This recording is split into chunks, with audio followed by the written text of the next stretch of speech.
주신 말씀입니다. 사무엘상 25장 23절부터 35절까지 말씀입니다. 구약성경 452쪽입니다. 사무엘상 25장 23절부터 35절까지 말씀입니다. 하나님의 말씀을 저와 여러분들이 한 절씩 교독하며 읽고 듣도록 합니다. 제가 먼저 23절을 읽습니다. 아비가일이 다윗을 보고 급히 나귀 위에서 내려 다윗 앞에 엎드려 그의 얼굴을 땅에 대니라.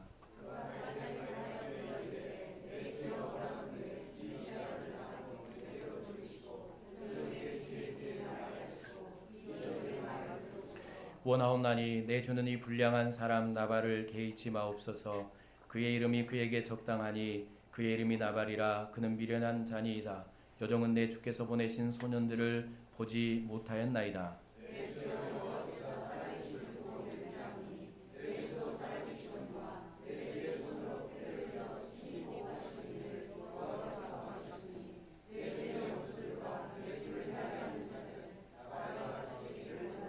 여종이 내 주께 가져온 이 예물을 내 주를 따르는 이 소년들에게 주게 하시고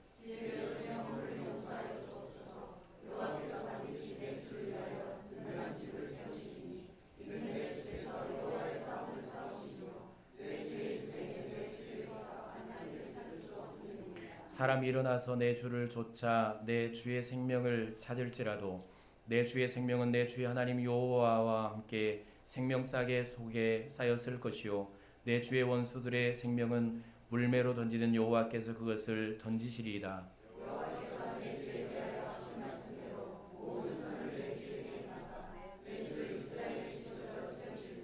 내 주께서 무죄한 피를 흘리셨다든지 내 주께서 친히 보복하셨다든지 함으로 말미암아 슬퍼하실 것도 없고 내 주의 마음에 걸리는 것도 없으시리니 다만 여호와께서 내 주를 후대하실 때에 원하건대 내 주의 여종을 생각하소서 하니라.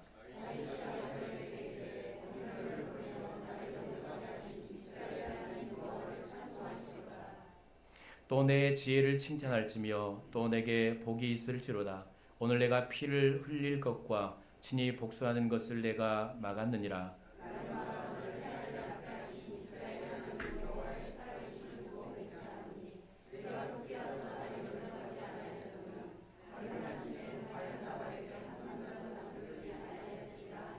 함께 읽습니다. 다윗이 그가 가져온 것을 그의 손에서 받고 저에게 이르되 내 집으로 평안히 올라가라. 내가 내 말을 듣고 내 청을 허락하노라. 아멘. 오늘은 지혜로운 사람을 보내신 하나님이라는 제목으로 함께 말씀을 나눌 수 있도록 하겠습니다. 오늘 말씀에는 유다의 한 산지 성읍이었던 마온이라는 지역에 큰 부자로 살고 있었던 나발이라는 사람과 그의 아내 아비가일 그리고 다윗 사이에 일어난 사건을 기록을 하고 있습니다. 지금 이 시기는 다윗을 죽이려고 쫓아다니던 사울 왕이 죽었던 때입니다. 그리고 그가 이제 바란이라는 광야에 내려가 있던 때 그를 따르던 사람들과 함께 바란이라는 광야에 내려가 있을 때 이제 일어난 사건들인데요.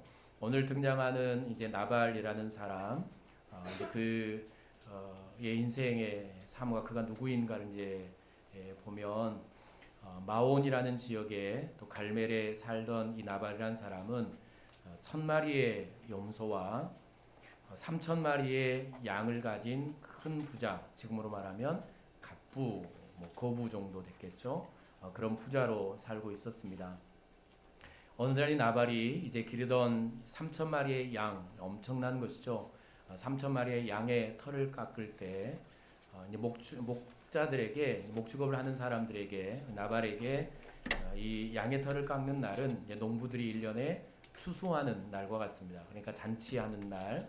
그래서 이 날은 음식을 준비하고 잔치를 하고 또 일꾼들에게 또 이웃들에게 음식을 풍성하게 나눠주는 마치 잔치와 같은 그런 날이었던 것이죠. 이제 나발이 양털 깎는다는 소식을 들은 다윗이 그 10명의 소년들을 보내서 이제 음식을 조금 요청을 하는데 어떤 이유에선가 하면 과거에 다윗이 나발과 함께 거주하던 때가 있었습니다.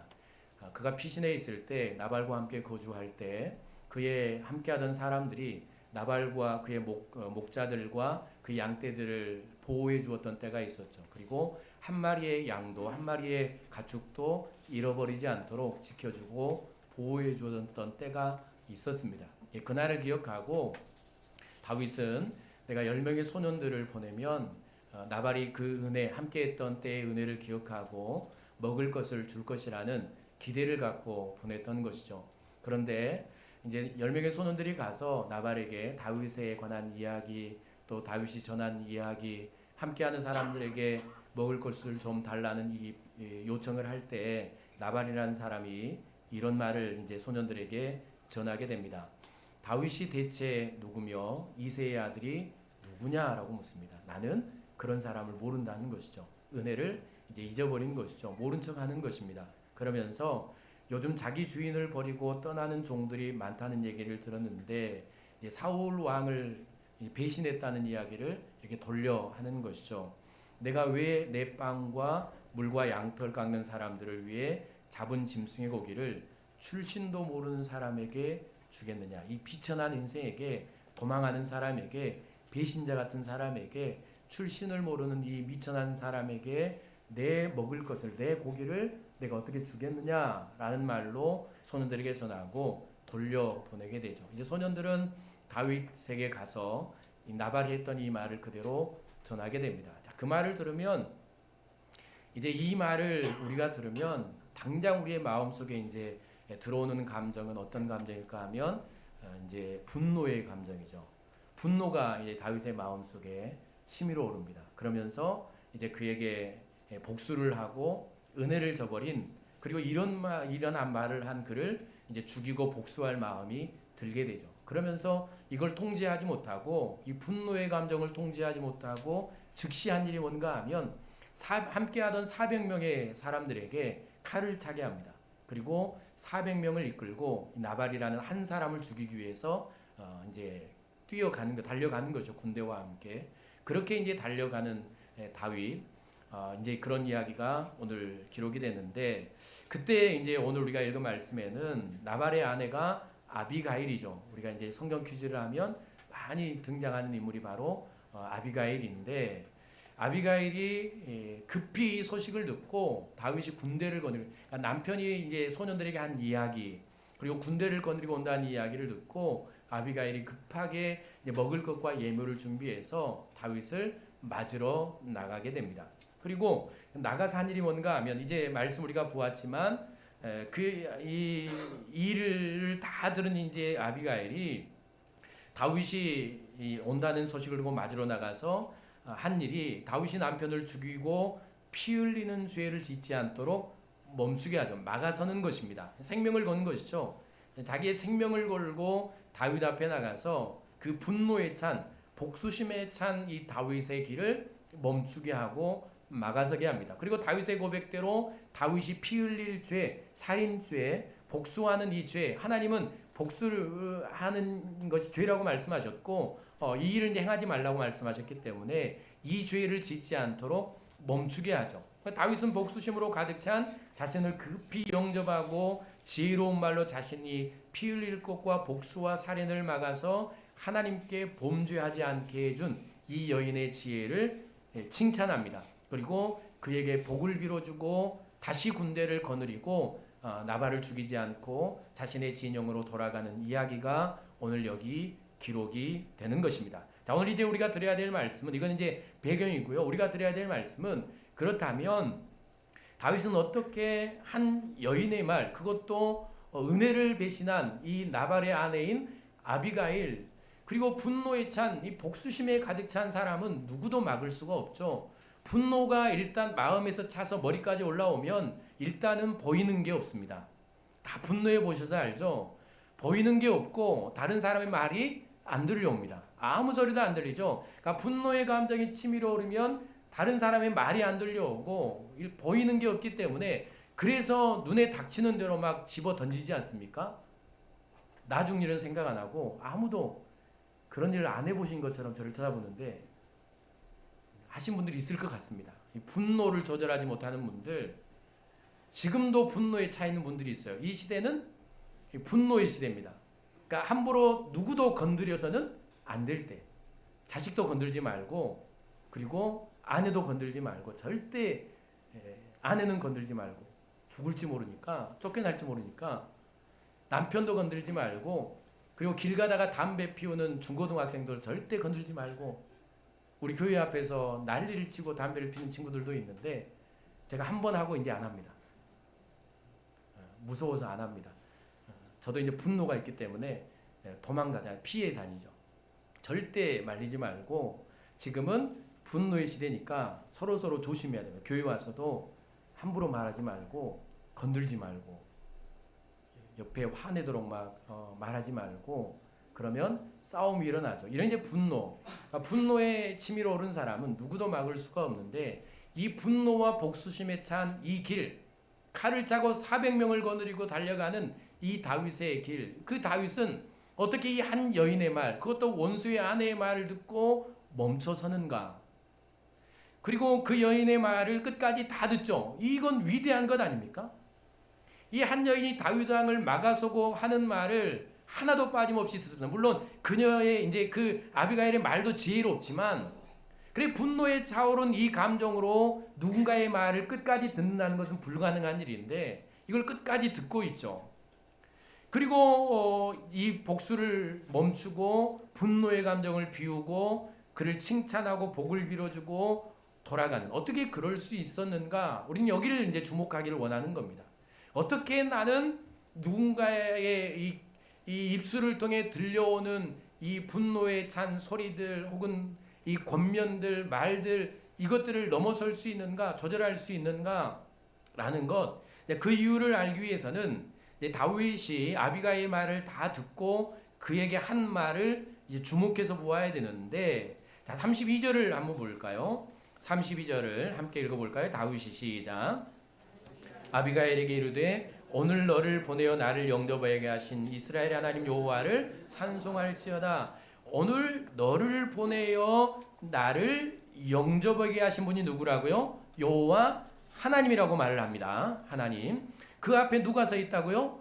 여인 아비가일이 서 있죠. 자신의 눈앞에 원수의 아내, 복수할 아내 아비가일이 서 있는데 그는 그 여인을 서 있는데 누구를 본 겁니까? 하나님을 본 거죠. 너를 보내신 분이, 나를 영접하게 하신 분이 하나님, 나는 그 하나님을 찬송한다라는 것입니다. 자 33절 읽어볼까요? 또 시작. 또 내 지혜를 칭찬할지며 또 내게 복이 이를지로다. 오늘 내가 피 흘릴 것과 친히 복수하는 것을 내가 막았느니라. 자 보세요.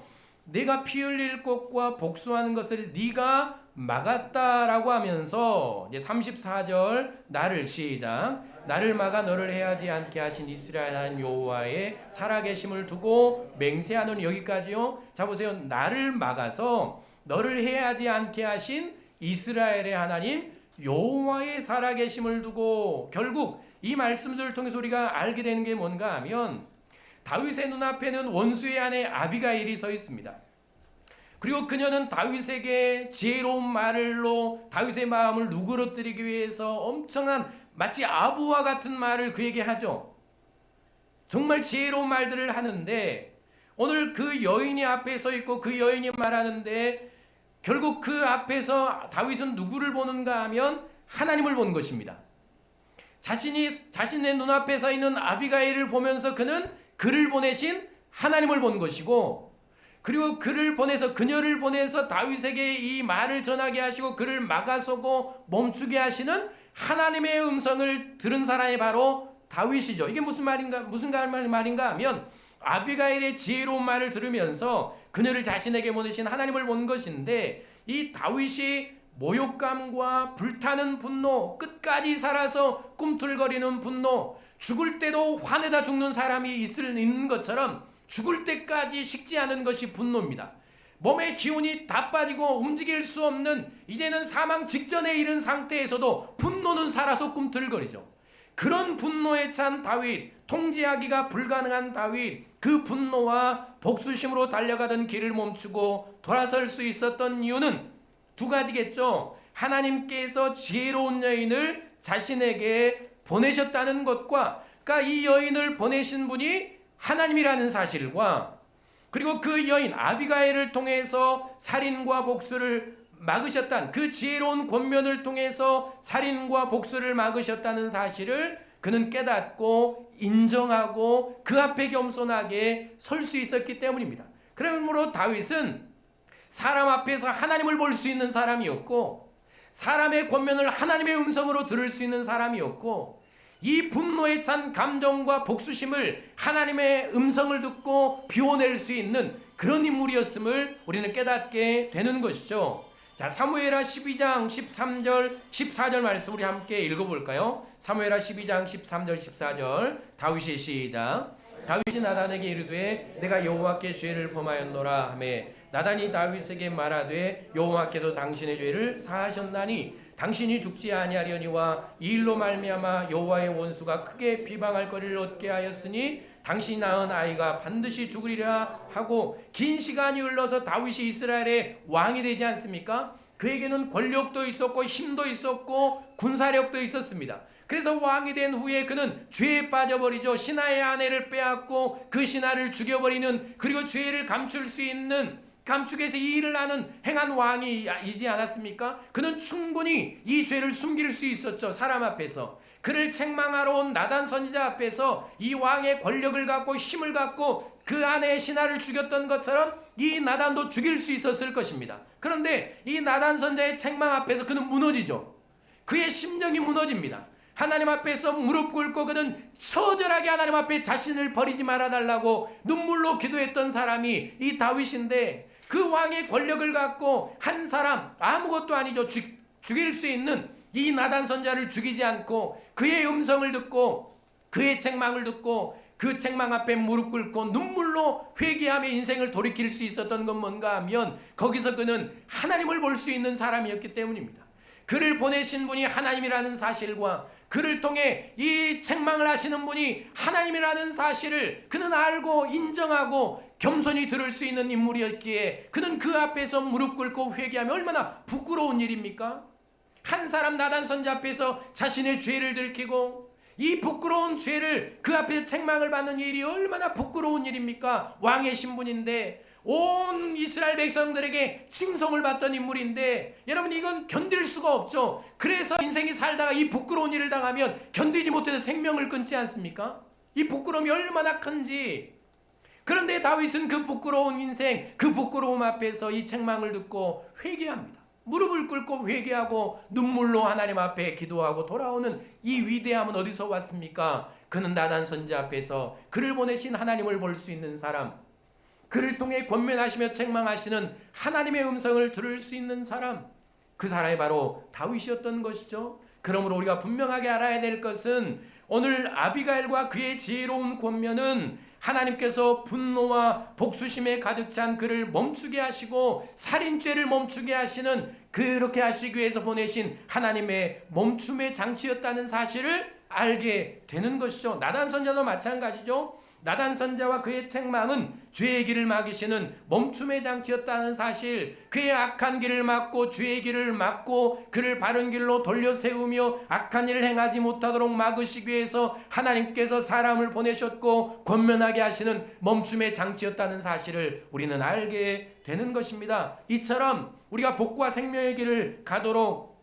하나님께서 목적하신 길을 벗어나서 바쁘게 달려가고 있을 때 멈추게 하시고 깨닫게 하시고 다시 제자리로 돌아오도록 하시기 위해서 하나님은 가끔 내 옆에 지혜로운 사람을 보내시고 그 사람의 권면을 통해 내 인생을 돌이키기를 원하신다는 사실을 알아야 합니다. 그래서 내 곁에 있는 사람들은, 나와 함께하고 있는 사람들은 한 사람도 소중하지 않는 사람이 없고 필요 없는 사람이 없고 하나님이 나 한 사람을 위해서, 물론 그 사람도 중요하지만 내 인생 나 한 사람을 생명의 길로 이끌고 나 한 사람을 복의 길로 인도하며 나를 살려내시기 위해서 하나님은 나에게 사람을 보내셨다는 사실, 하나님께서 아담을 처음 만드셨을 때 하나님께서 그를 보고 홀로 살아가는 것이 보기 좋지 않고 마음이 아프셨죠. 그래서 돕는 배필을 함께 동역하며 위로하며 권면하며 그렇게 살아갈 날 한 사람을 만들어주지 않습니까? 그가 하와죠. 그래서 가정이 생겨난 것이죠. 그러니까 가정은 서로를 위로하며 권면하며 함께 복된 가정을 세워가라고 하나님 나라까지 오라고 세우신 것이 바로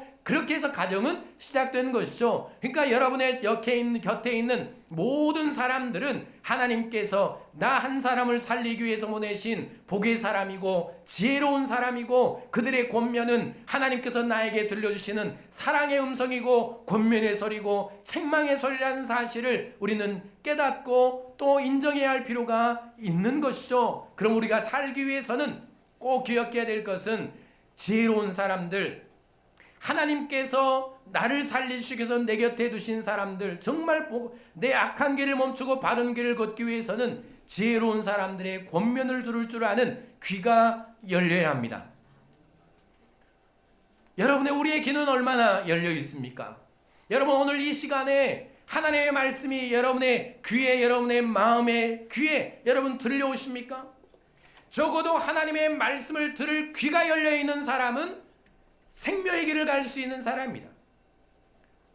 그리고 하나님께서 내 가정과 내 주변에 두신 사람들의 지혜로운 사람들, 아무 말이나 드러날 말이 아니고 분별력도 있어야 되겠죠. 하나님께서 내 곁에 두신 하나님을 섬기며 기도하며 지혜롭게 내 곁에 두신 사람들의 그 권면을 들을 수 있는 여러분 귀가 열린 사람은 적어도 조금 더 복되고 행복한 길을 걸어갈 가능성이 있는 사람, 복의 사람인 것이죠. 그러니까 귀가 열린 사람이 복된 사람입니다. 들을 수 있는 귀가 복된 귀라고 말씀하셨죠. 그래야 우리는 갈수록 귀가 열려야 합니다. 나이가 들수록 귀가 열려야 되죠. 아멘이십니까? 많은 경험을 할수록 귀가 더 열려야 되겠죠. 그런데 불행하게도 목사가 돼서 시간이 지나고 그리고 우리의 신앙의 연륜이 더해가고 내가 배운 게 많고 경험한 게 많고 가진 게 많고 지식이 많아질수록 우리는 더 잘 듣습니까? 못 듣습니까? 왜 대답을 못 하십니까? 못 듣습니다. 왜냐하면 자존심이 훨씬 더 강해지거든요. 고집도 훨씬 더 강해집니다. 그리고 부끄러움도 훨씬 더 많이 알죠. 체면이 훨씬 더 많지 않습니까? 절대로 우리는 못 씁니다. 이게 불행입니다. 그러므로 우리는 하나님의 은혜를 구하고 이제 우리가 더 복된 길을 가며 생명의 길을 가며 내 인생과 가정과 함께하는 공동체가 행복하려면 적어도 우리 개인의 귀가 열려질 때, 듣는 귀가 열려질 때 우리는 함께 사는 역사가 일어나게 될 것입니다. 요즘 돌아가는 사회를 보세요. 여러분 돌아가는 여러분 저 정계와 그리고 권력을 가진 사람들과 세상에 일어나는 이 분노의 일들과 여러분 다 보세요. 결국은 다 무엇으로부터 시작되는 것입니까? 사람들의 말을 듣지 못하는 데서부터 시작되는 것입니다.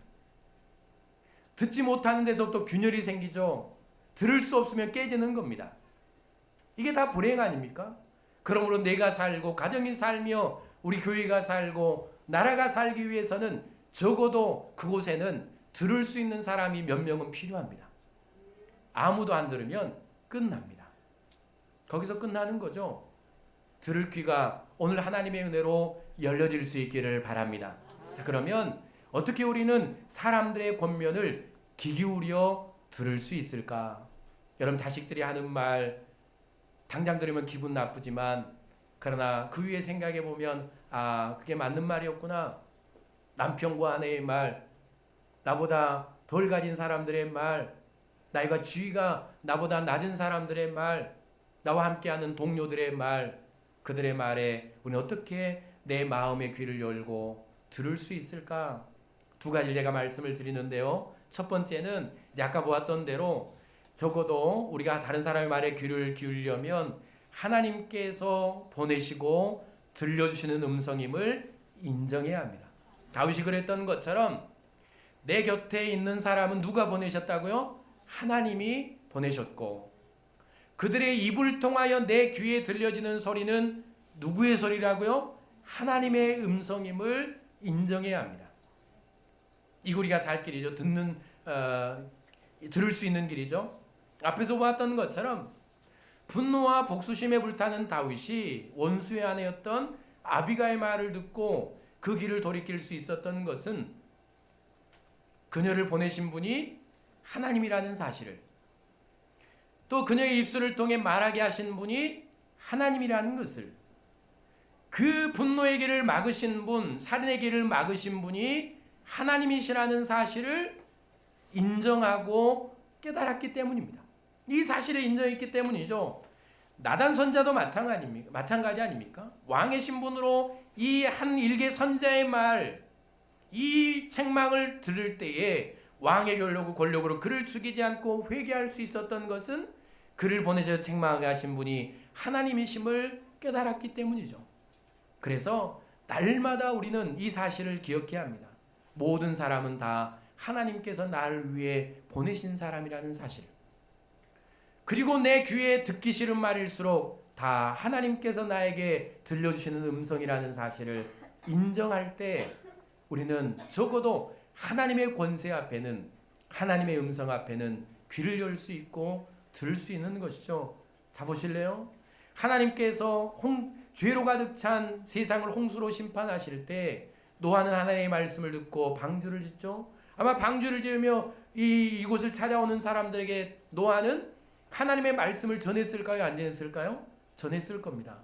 안 봐도 뻔하죠. 하나님께 성수로 이 세상을 심판하실 것이라고 말씀하셨다. 그러니까 하나님께서 나에게 이 방주를 지으라고 말씀하셨다. 그럼 우리가 하나님께로 돌아야 한다고 말씀했을 겁니다. 그러나 이 사람들 외에, 노아와 가족들 외에는 다 홍수로 멸망을 당하죠. 그 사람의 말을 하나님의 말로 듣지 않았던 사람들은 다 멸망했던 것입니다. 자, 소돔과 고모라를 볼까요? 죄가 관영한 소돔과 고모라를 불과 유황으로 심판하실 때 하나님께서 천사를 보내셔서 롯에게 말씀하시죠. 가족들을 살려내도록. 아브라함의 기도를 들으시고 속히 나와서 이 불과 유황으로 멸망하는 소돔과 고모라에서 피해 생명을 보존하도록 천사를 보내셔서 그에게 말씀을 하십니다. 그는 롯은 이 소식을 두 사위 될 사람에게 전하죠. 하나님께서 이 말씀을 하셨다고. 그런데 이 두 사위는 농담으로 듣습니다. 단지 사람의 소리로 듣죠. 그리고 두 사위는 거기서 죽음을 당합니다.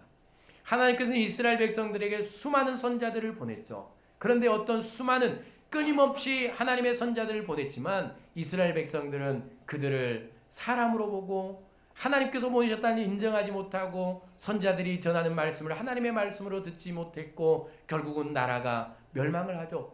끝내 그들은 선자를 막 죽이지 않습니까? 나라가 둘로 나누어지는 이 불행한 역사, 그리고 나라가 망하고 포로로 끌려가는 이 불행한 역사를 경험하게 됐던 것입니다. 여러분, 하나님의 말씀도 들을 귀가 있는 사람이 삽니다.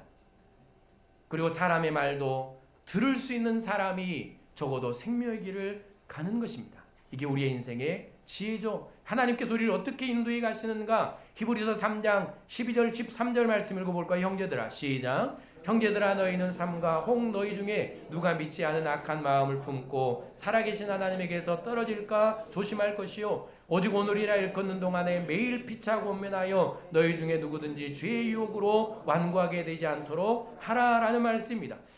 당부하고 부탁하는 말, 하나님의 간절한 마음이 여기 등장을 하죠. 한 사람도 누구든지 믿지 아니하는 악한 마음을 품고 살아계신 하나님에게서 떨어질까 조심하실 것이요. 이 말씀은 한 사람도 하나님께로부터 떨어져서는 안 된다는 것입니다. 너희가 믿음으로 구원받았고 십자가의 은혜로 구원받았으니 이 구원의 감격을 갖고 한 사람도 악한 마음을 품고 하나님을 떠나서 멸망의 길로 다시 돌아가서는 안 된다라는 것이죠.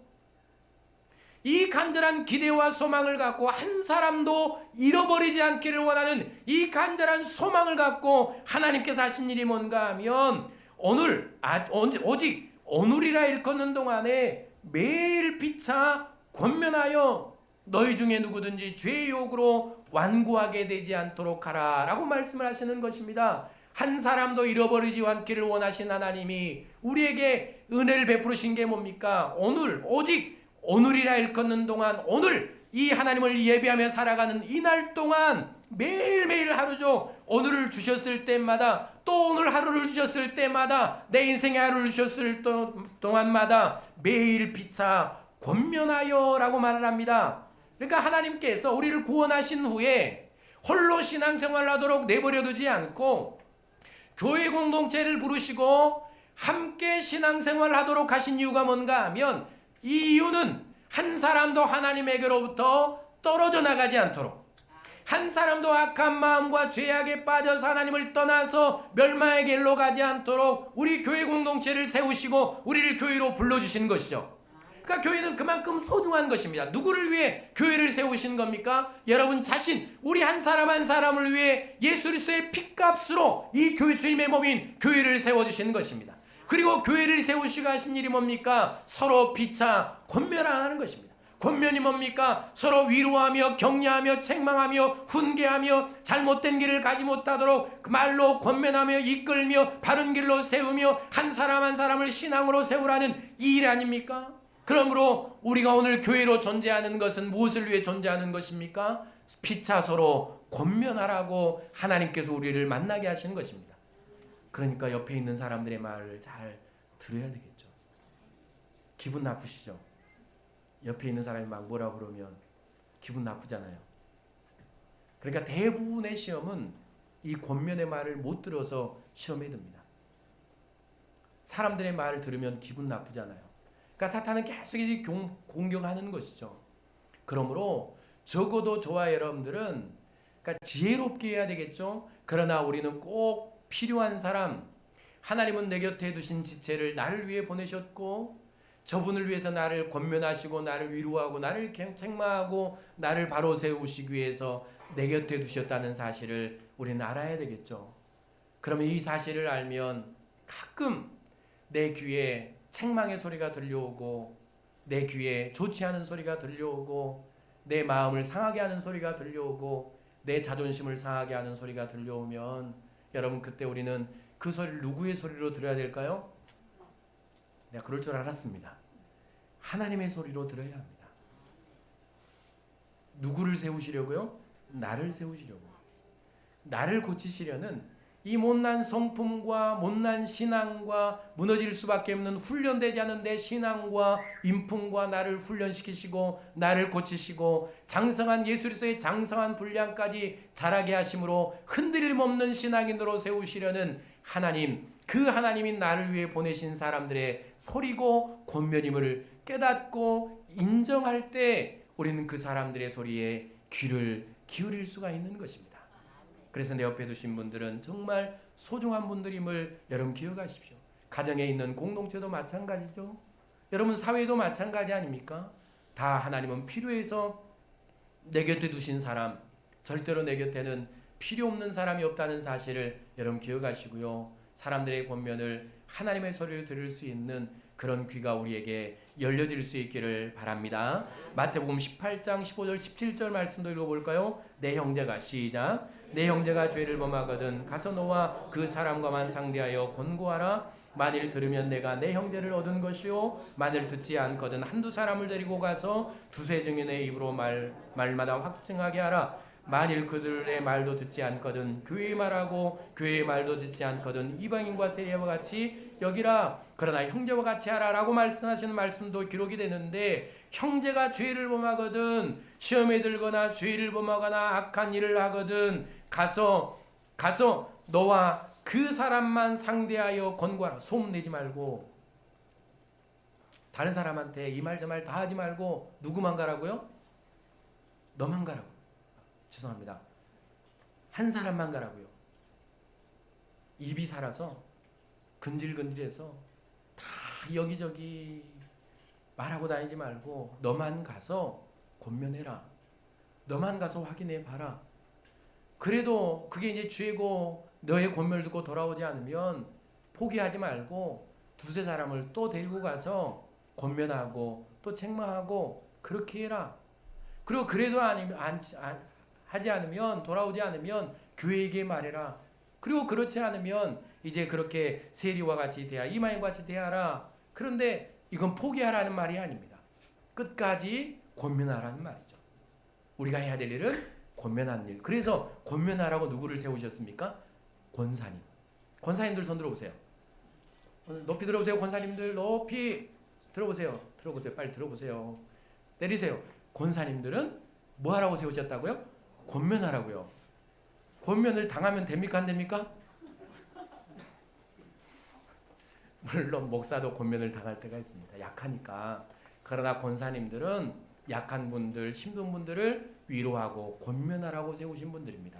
이 사실을 알고 장로들도 마찬가지죠. 안수 집사님들, 우리 직분자들 다 마찬가지입니다. 저도 마찬가지고 우리는 사람들을 위로하고 권면하며 책망하고 훈계하며 그들의 신앙을 바로 세우라고 세운 사람들, 이 사실을 꼭 기억하시고요. 우리는 꼭 필요한 사람을 기억하고 이 하나님께서 사람을 보내시고 하나님께서 들려주신 음성을 이 음성으로 늘 인정하며 들을 수 있는 그런 은혜로운 저와 여러분들이 될 수 있기를 바랍니다. 그러므로 꼭 우리는 이 사실을 인정하고 드려야 되겠죠. 자, 두 번째는 하나님과 사람 앞에서 겸손해야 합니다. 겸손해야 합니다. 우리는 얼마나 겸손한지 모르겠습니다. 자, 32절부터 33절의 말씀을 보면 다윗이 아비가일의 지혜로운 말을 들으며 그를 보내시고 말씀하시는 분이 하나님이심을 깨닫고 인정하면서도 그가 한 일이 뭔가 하면 여인이었던 아비가일의 지혜로움을 칭찬합니다. 그리고 그녀가 살인과 복수를 막았다고 인정하는 모습에서 발견하게 되는 성품. 그는 400명이나 그를 따라왔잖아요. 400명이나. 그리고 수많은 사람들이 그를 지켜보고 있습니다. 그런데 그는 그런 상황 가운데서도 여인의 말을 듣습니다. 그리고 이 여인의 말을 듣고 그 여인을 칭찬하죠. 네가 나를 살렸다고. 네 말이 나를 살렸다고. 너 때문에 내가 살았다고.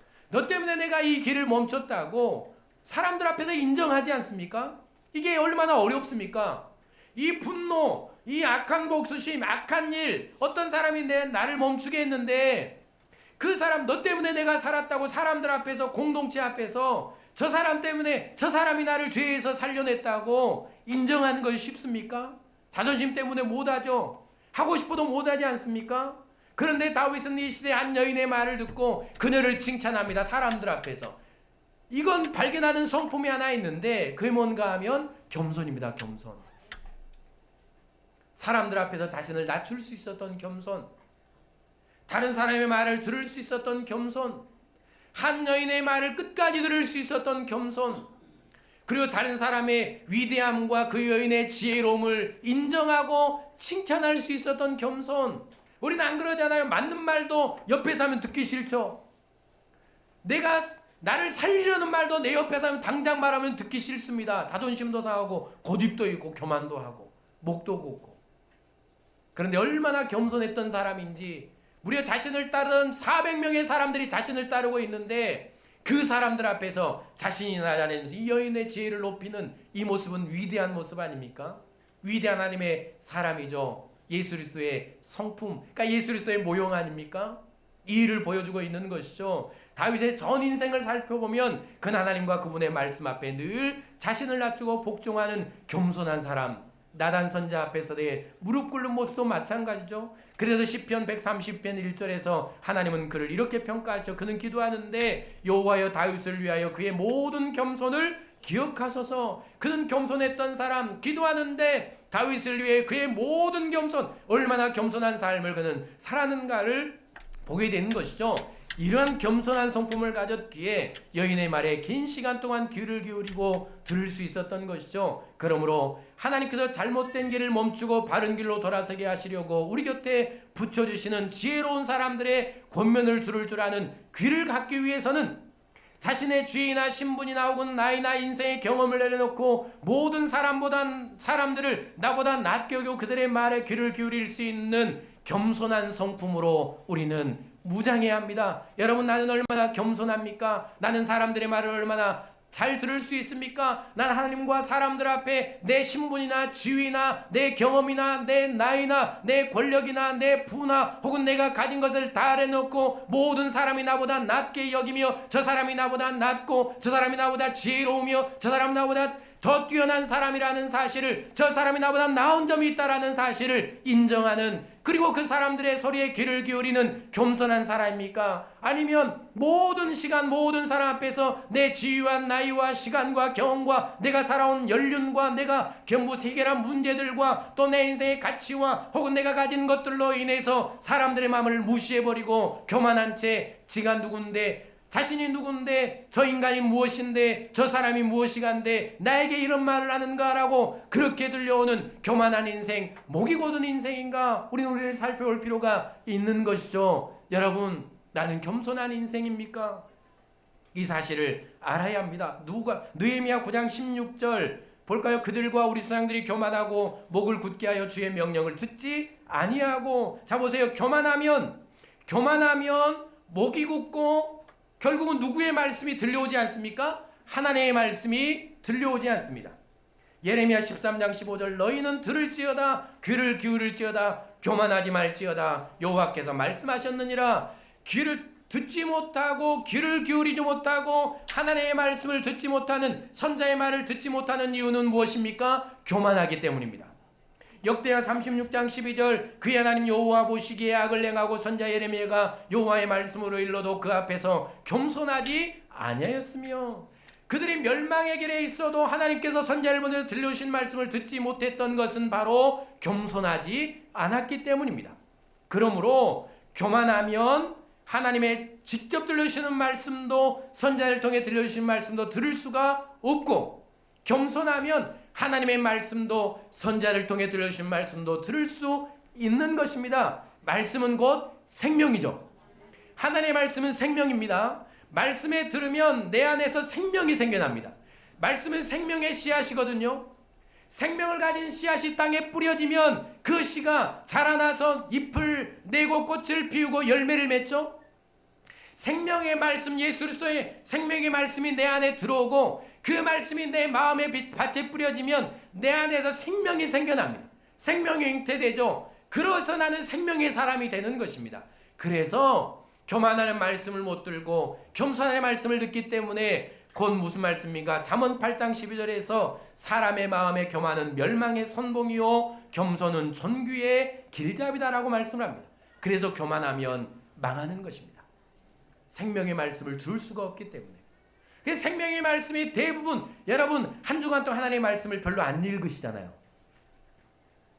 날마다 한 장씩 읽고 살아가시는 분 손 들어주세요. 없죠? 아이고 권사님. 할렐루야. 우리 권사님 한 분 계십니다. 우리 하나님의 말씀을 안 듣고 안 읽잖아요. 그래 대부분의 하나님의 말씀은 주의 종을 통해 들려오거든요. 그리고 하나님의 말씀은 사건과 사람들을 통해 내 귀에 들려옵니다. 그러니까 사람들의 말을 듣지 못하는 인생은 결국은 그 인생이 망할 수밖에 없는 것이죠. 겸손하지 못하면 망합니다. 지혜로운 사람들의 말을 듣지 못하면 그 길이 멸망의 길입니다. 장사를 내도, 일을 내도, 직장을 구해도, 가정생활을 내도 듣지 못하면 망합니다. 교만하면 다 망합니다. 이 나라가 이렇게 불행해지는 이유는 무엇입니까? 여러분, 이 나라가 그렇게 이처럼 여러분 사람들이 지금처럼 힘들어하고 분노가 차며 분노의 시대로 먹고 살기가 힘들며 여러분 이 시대를 살아가는 이 불행한 시대는 왜 왔습니까? 결국은 듣지 못한 데서 교만에서부터 온 것 아닙니까? 권력을 가지면 사람들은 왜 교만해질까요? 힘을 가지면 왜 사람들은 이렇게 교만해질까요? 원래부터 교만했기 때문입니다.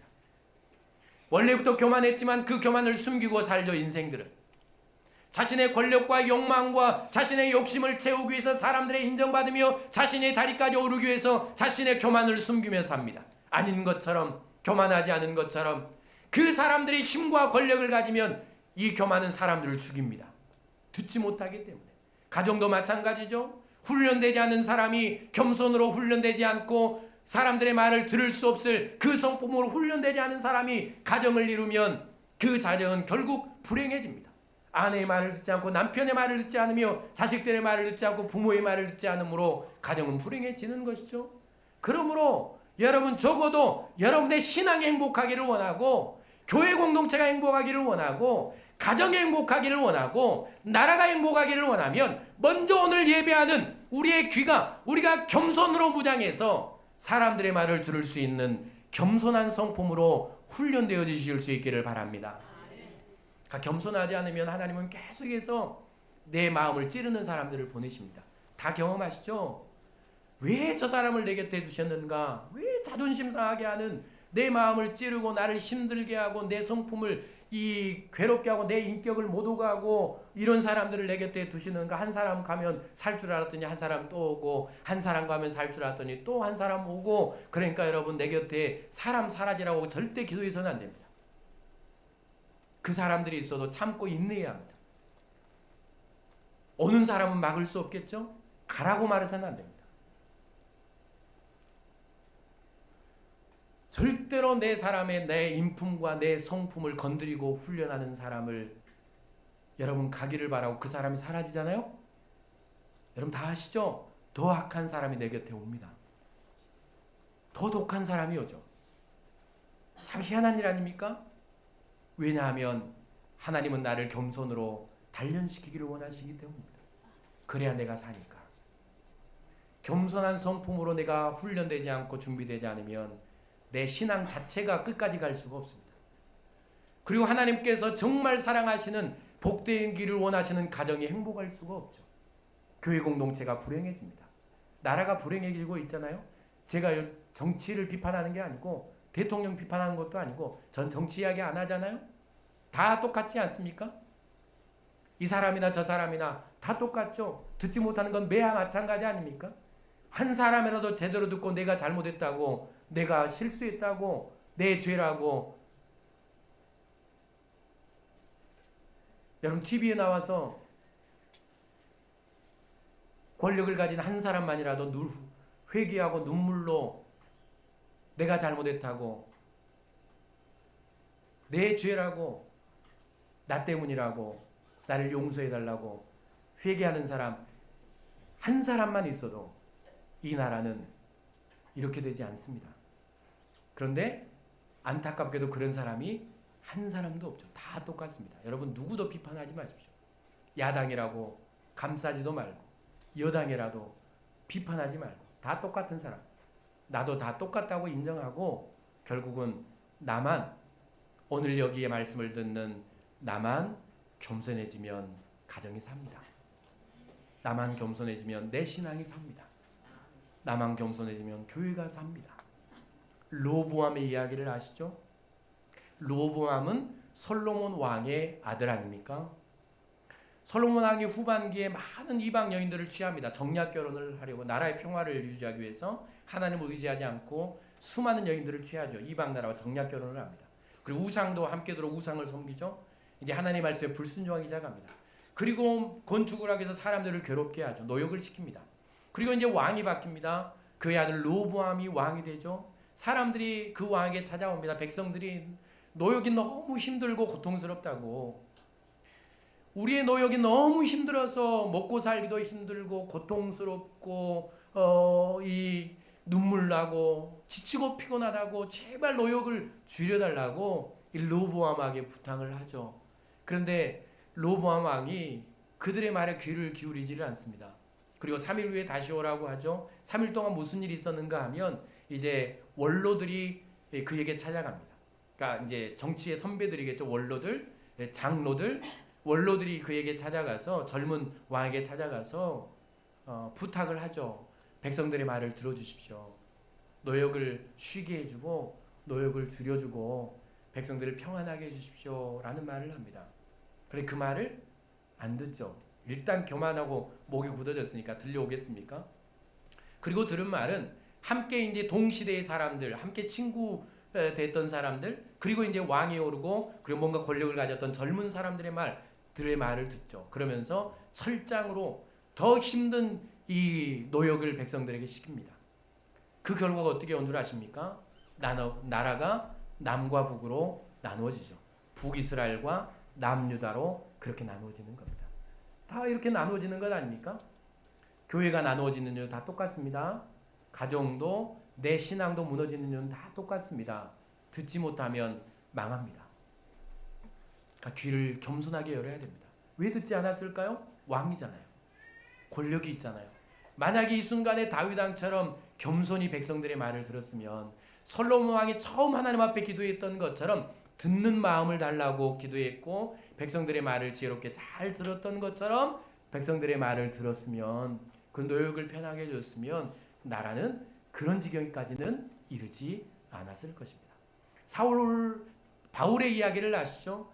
사도 바울이 복음을 전하다가 이제 마지막에 붙들려서 로마로 죄수의 신분으로 로마 황제에게 재판을 받기 끌려가지 않습니까? 지중해를 이제 배를 타고 죄수의 신분으로 묶여서 끌려갑니다. 근데 9월, 10월, 11월, 12월, 2월까지는 이제 지중해 태풍이 부는 시기죠. 배를 항해하기가 힘든 시기입니다. 이제 금지된 시기죠. 위험한 시대에. 그러니까 바울은 이 사실을 알았죠. 선장도 알았고 선주도 알았고 이 죄수를 이끌고 간 백부장도 다 알았던 사실입니다. 그러니까 사도 바울은 하나님께 주신 이제 지혜로 다 살 길을 그들에게 이제 백부장에게 전합니다. 이 시기는 태풍이 오는 시기니까 이 시기에 우리가 항해를 하면 생명과 재산에 큰 피해를 입게 될 것입니다. 이 시기를 미항이라는 곳에서 쉬었다가 가야 합니다라고 전합니다. 그래 백부장이 바울의 말을 듣지 않고 어느 정도 이제 그때 바울은 영적인 지도자였기 때문에 죄수이면서도 어느 정도 이제 권위가 있었던 사람이지만 그 말을 듣지 않고 누구의 말을 이제 누구에게 물었을까요? 선장과 선주들에게 물었겠죠. 배를 운행해 본 사람, 이제 어부들, 그러니까 평생 배에 타서 살았던 사람, 그 사람들이 계속해서 항해를 하기를 원합니다. 그렇게 항해를 하다가 폭풍우를 만나게 되죠. 유라굴로라는 거대한 태풍을 만나지 않습니까? 몇 날 몇 밤을 죽을 지경을 지납니다. 이제는 그들이 가진 모든 이 재물들 모아뒀던 이제 팔아하고 가져야 하는 재물들을 다 바다에 버리자 하나도 남지 않습니다. 생명만 간신히 하나님의 은혜로 건짐을 받습니다. 이게 교만할 때 그들은 지위가 있었고 경험이 있었고 그리고 능력도 있었고 항해를 해봤기 때문에 그들보다 뛰어난 사람이었습니까?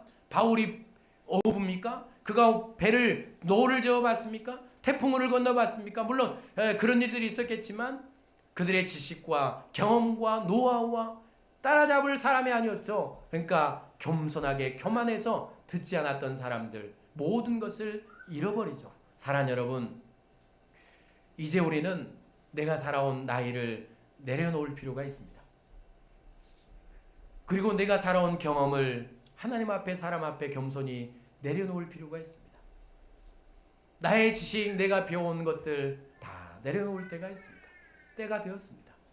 여러분 겸손히 하나님 앞에 사람 앞에 나를 겸손하게 낮추시고 하나님의 말씀과 사람들의 권면을 겸손히 나를 살리려는 말씀으로 들을 수 있는 겸손한 저와 여러분들이 될 수 있기를 바랍니다. 기도하겠습니다. 할렐루야. 하나님 감사합니다. 나를 살리기 위해